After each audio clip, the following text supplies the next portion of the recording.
Every firm, every organization must have a core, a sense of mission.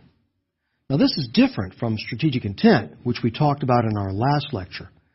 Even an organization that lacks strategic intent must have a reason for its existence. What we talked about last time is where you want to go, your vision. This time we're starting with the core of who you are and how that core sense of mission can also inspire and inform the entire process of strategic planning. Google, for example, says its mission is organize the world's information and make it universally accessible and useful. To identify a core mission, it's not enough to point to a process or to the firm's activities as the reason for its existence. That's tautological. That's like saying we deliver a speech for the purpose of being heard, or jogging for the purpose of saying that we ran. No. Each of us must have a core mission in this life for strategic thinking to make any sense at all. Likewise, for firms or sports teams, or for armies to have a meaningful and effective strategy, for that strategy to have any purpose at all, they must have one or more core ideas or values. Better yet, a founding myth that encapsulates that core and fires the imagination. From that core mission, we can then talk about planning to achieve specific objectives. Planning as a management tool for business began in the 1920s at Harvard, and it blossomed after World War II into strategic planning. But planning has been an integral part of military operations for hundreds of years. For an example, let's go to Mexico in 1863. And at that time, most eyes were on the east coast of the United States. There, a titanic struggle between two great armies was playing out in the American Civil War at a place called Gettysburg. But here, along a dusty Mexican road between Veracruz and Palo Verde, few people in the world knew or cared what was happening, even as a legend was being born that would carry half a world away and inspire subsequent generations of warriors. Mexico was ruled by the French under an appointed emperor, Maximilian. The French were fighting Mexican nationalists under Benito Juarez. And on the morning of April 30th, a column of French Foreign Legionnaires went on patrol to guard a convoy of gold and munitions traveling to the town of Puebla. The column consisted only of 62 soldiers and 3 officers. It was commanded by Captain Jean d'Anjou. This band of soldiers was attacked suddenly at 7 a.m. by a superior force of Mexican infantry and cavalry. The legionnaires fell back under the Mexican onslaught to a little walled hacienda called Camarón. More Mexican cavalry arrived, and their ranks swelled to 2,000 men at arms. They outnumbered the French 30-1.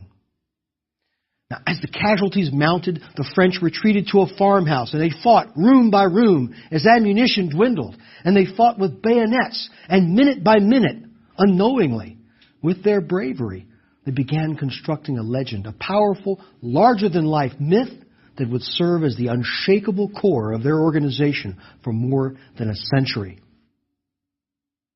When only 3 legionnaires were left standing, the Mexican soldiers swarmed over them, ready to club the 3 of them to death. But the Mexican commander, Colonel Milan, stopped the battle, and with tears streaming down his face, pleaded with the remaining French to surrender. And the 3 remaining Frenchmen agreed, if they could tend to their wounded and to their fallen commander, and to receive safe passage home.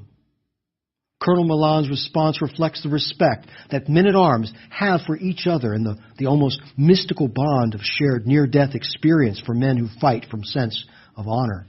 Colonel Milan spoke these words: "What can I refuse to such men? No, these are not men. They're devils." This became the founding legend of the French Foreign Legion, forged in battle and seared into the consciousness of all who joined La Légion Étrangère. Once perceived as a band of brigands, ruffians, and criminals in hiding at its founding in 1831, the Legion was suddenly transformed. Its real beginning came at Camarón. Its values and missions spring from this beginning and are reflected in its motto, Honneur et Fidélité. and its code of honor, which every Legionnaire must memorize. Legionnaire, you are a volunteer serving France with honor and fidelity. Each Legionnaire is your brother in arms, whatever his nationality, his race, or his religion might be. You show him the same close solidarity that links the members of the same family. Respectful of traditions, devoted to your leaders, discipline and comradeship are your strengths. Courage and loyalty are your virtues. The mission is sacred. You carry it out until the end, and if necessary in the field, at the risk of your life.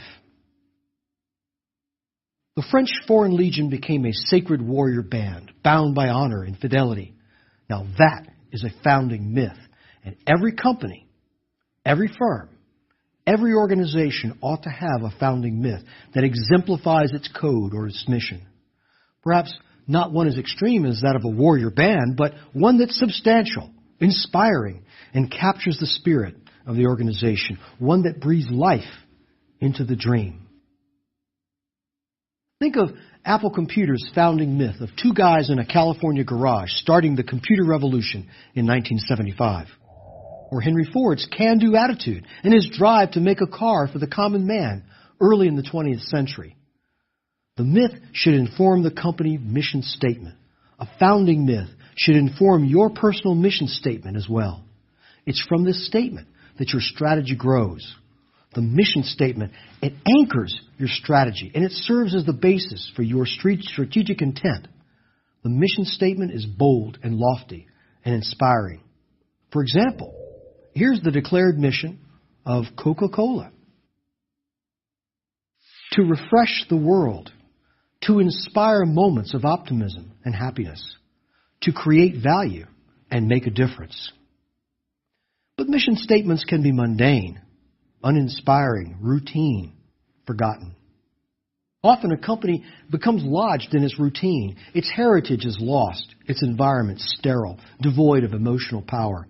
Look hard at the mission statement before you think more about strategy.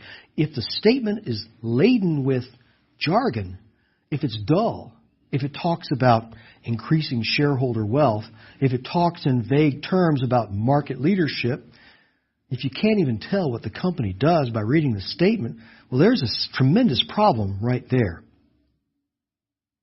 The founding myth and the mission is the wellspring from which planning emerges. It sets the direction and the tone for the objectives.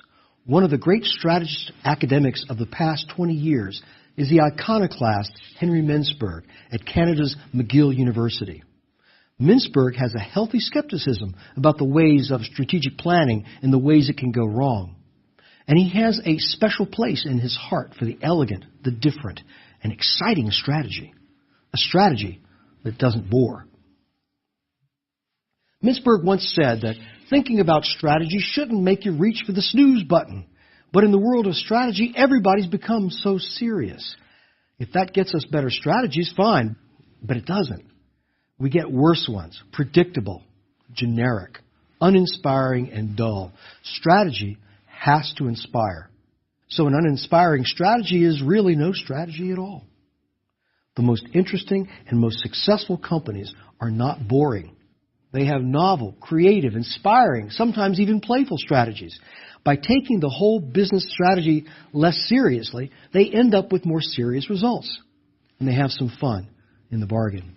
Now here's an example of an inspiring mission statement. The product is coffee, and the company is Equal Exchange. Based in Massachusetts, this little company charted a unique course in marketing in 1986. They sell a variety of products, but their core business is coffee.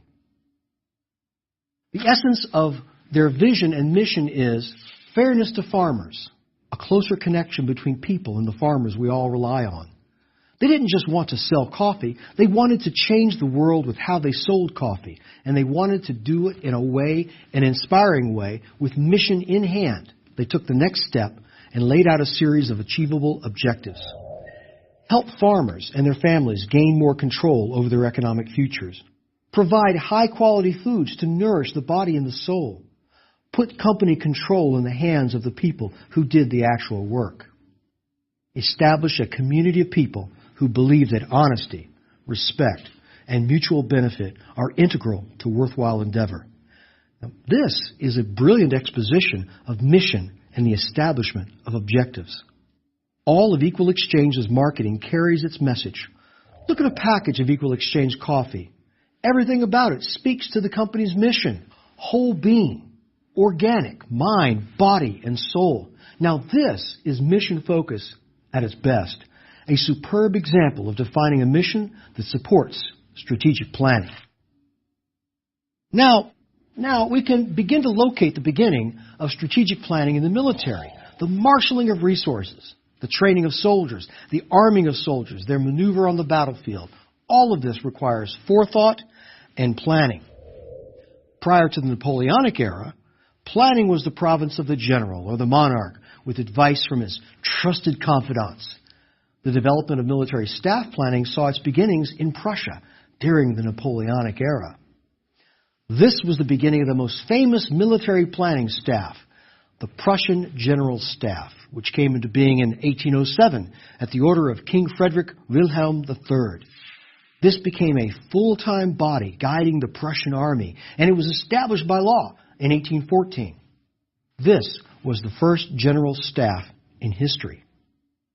Now, it was at this juncture in history it was recognized that preparatory staff work was just as essential to wartime operations as was battlefield leadership. The idea of formal planning made its way slowly into the business realm after World War I, and there were early efforts in the 1920s at Harvard University with what was called the Harvard Policy Model. This was a planning method that was more of a general call to action than an actual methodology. Although it amounted to little more than a general attaboy approach, it did lay important groundwork, and it charted a direction in thinking that would be joined later with military methods of planning in the post-World War II era. Ford Motor Company was in financial trouble after World War II and was in administrative chaos. The head of the company was Henry Ford II. And he knew something new and radical was needed to change the fortunes of the company. His company had been producing vehicles for the military throughout World War II, so he looked to the military. Ford thought, quite reasonably, that if the United States Army could conduct a successful invasion of Normandy, race across France and defeat Hitler's Germany, defeat Imperial Japan with all of the titanic logistical operations involved in fielding an army of 12 million men, well, surely there was something in military methods that could help Ford Motor Company overcome its management problems. Ford looked to the U.S. Army Air Force Office of Statistical Control. He hired 10 former wartime officers who became known as the Whiz Kids. They brought with them advanced planning, organization, and management control systems, and they imposed fiscal and process discipline.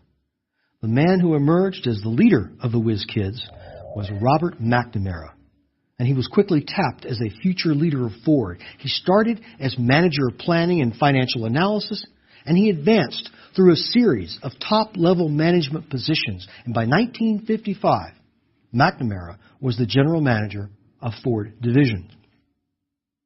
These managerial methods stopped the company's losses and brought order to Ford's administrative chaos over the next 15 years.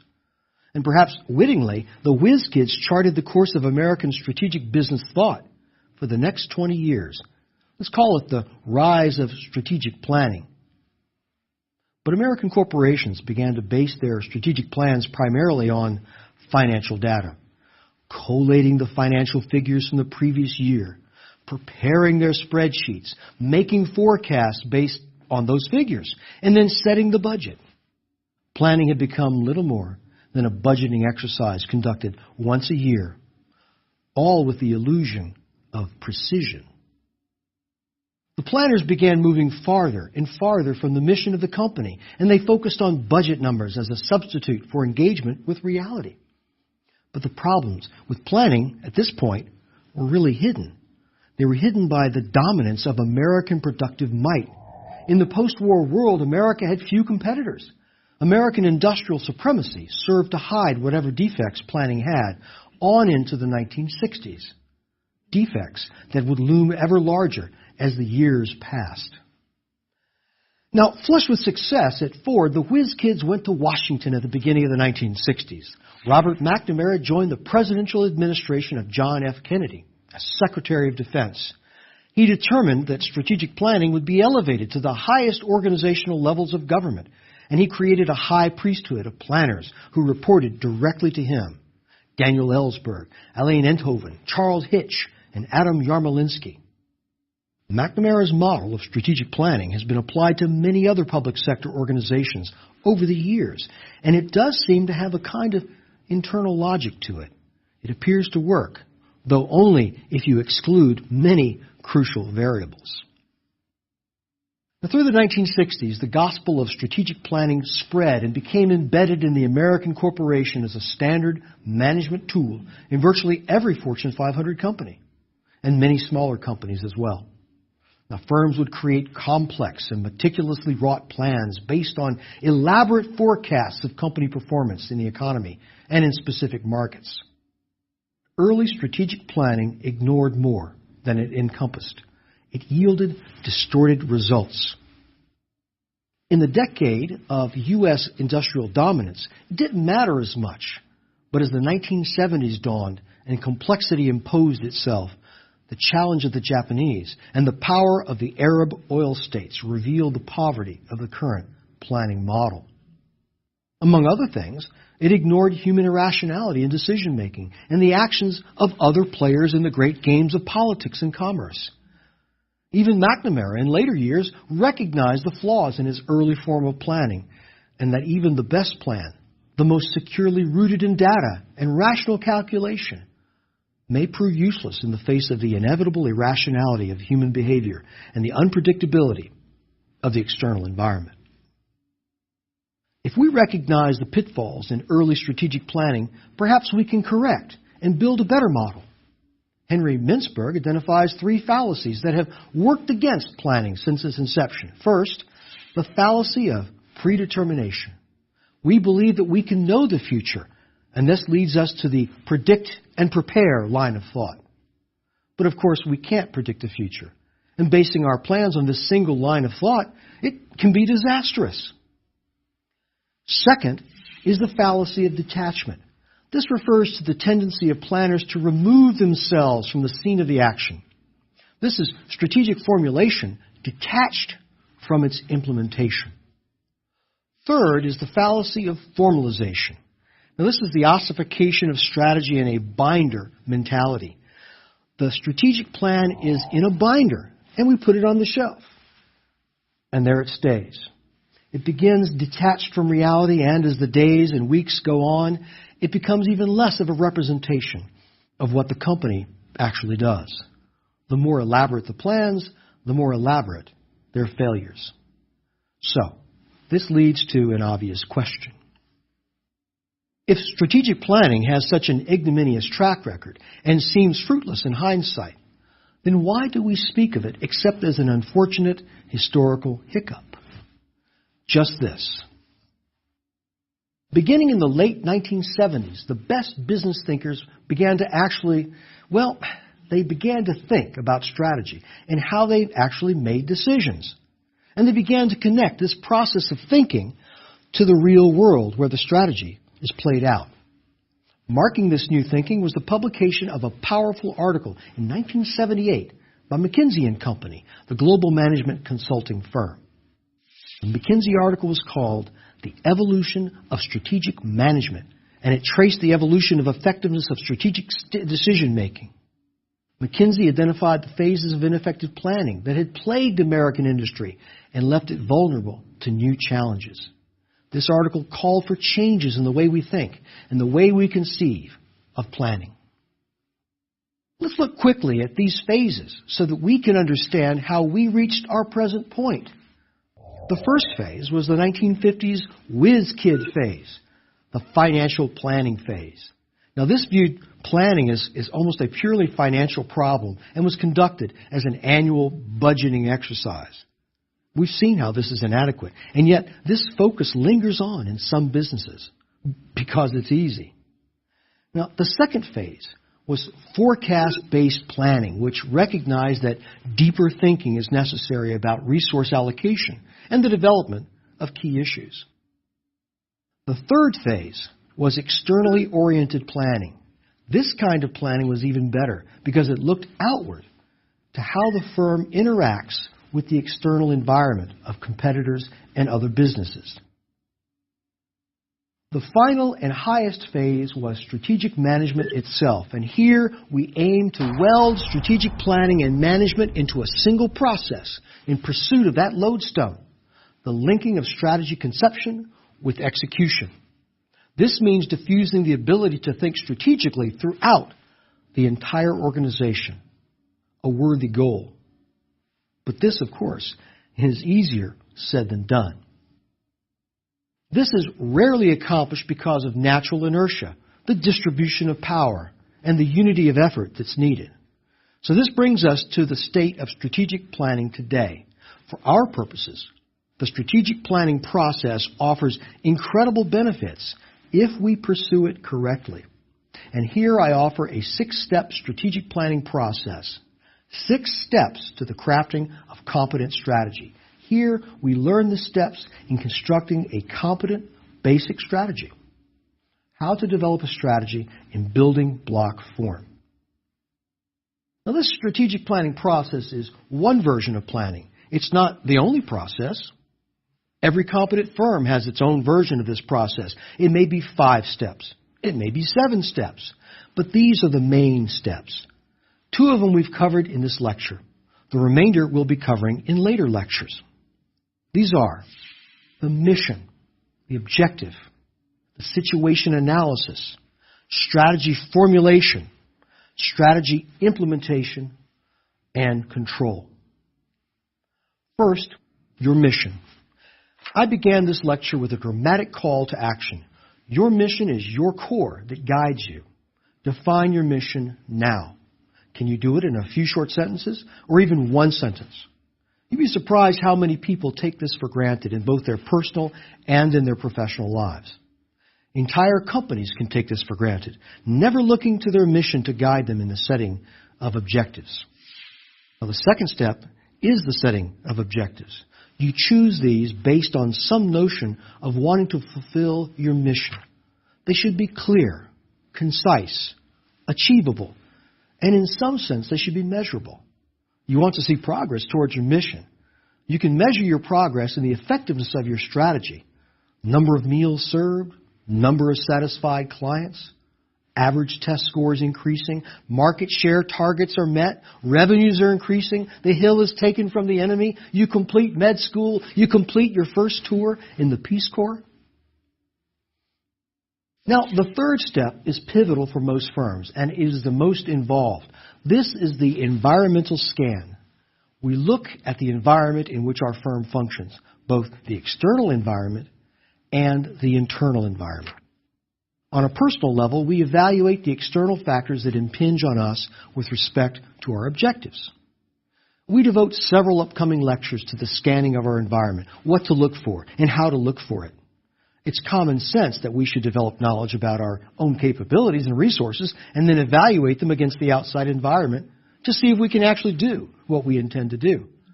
But as we saw in our discussion of strategic planning's history, common sense isn't all that common. Now, the fourth step is the actual formulation of our strategy. We decide what we will actually do to get from where we are to where we want to be.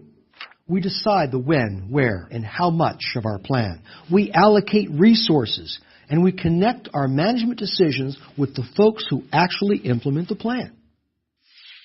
The fifth step is implementation of our strategy, and here is where many companies fail in their strategic efforts.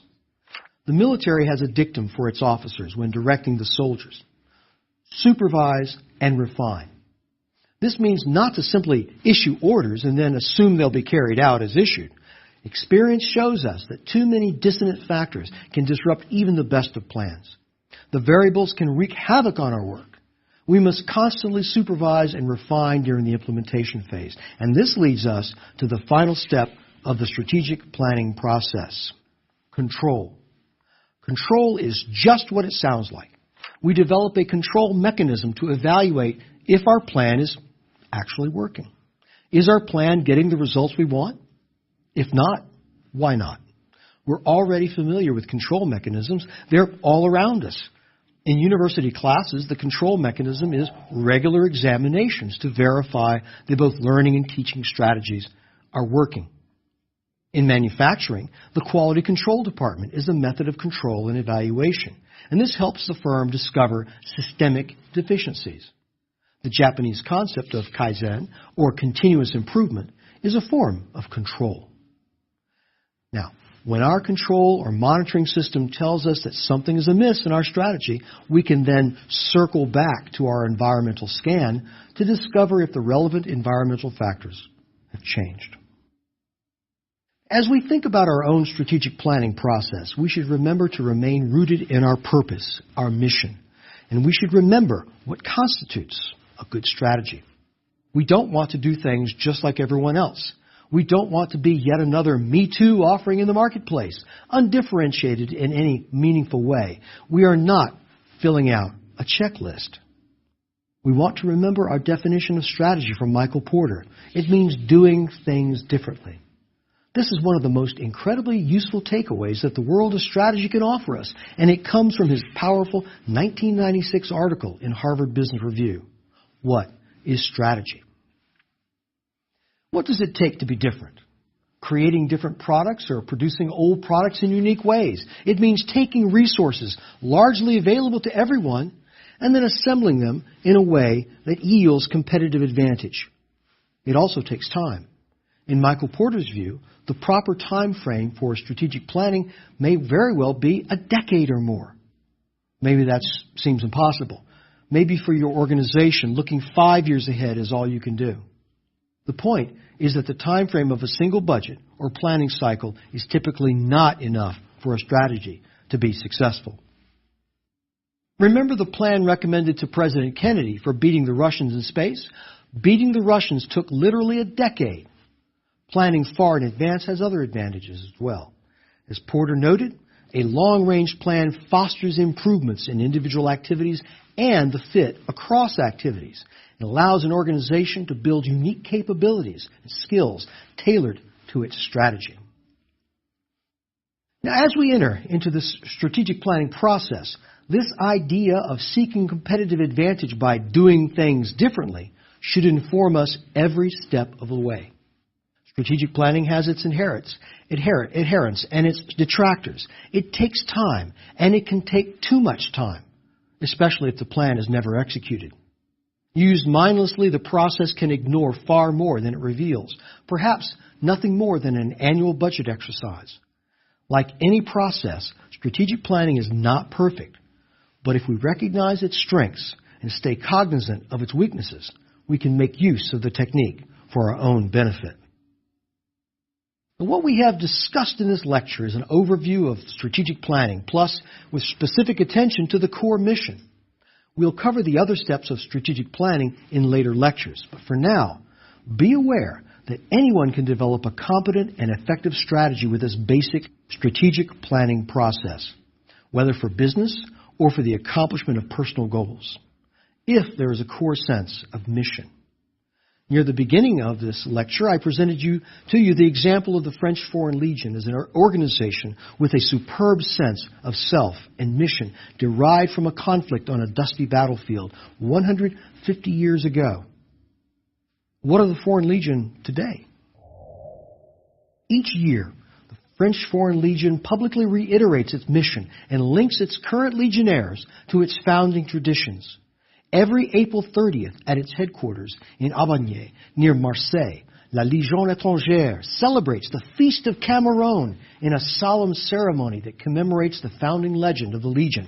It serves as a major source of its operational effectiveness, its ability to disseminate its strategy to all levels of the organization, and a splendid example of how to link those who make the strategy with those who execute it.